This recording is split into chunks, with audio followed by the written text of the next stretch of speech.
بسم الله الرحمن الرحيم.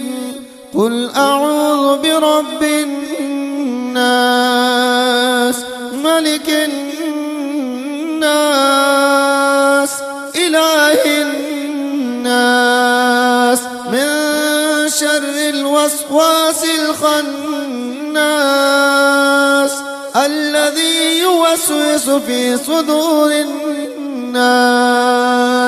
من الجنة والناس.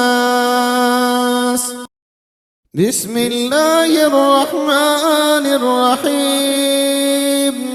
قل أعوذ برب الناس ملك الناس إله الناس من شر الوسواس الخناس الذي يوسوس في صدور الناس من الجنة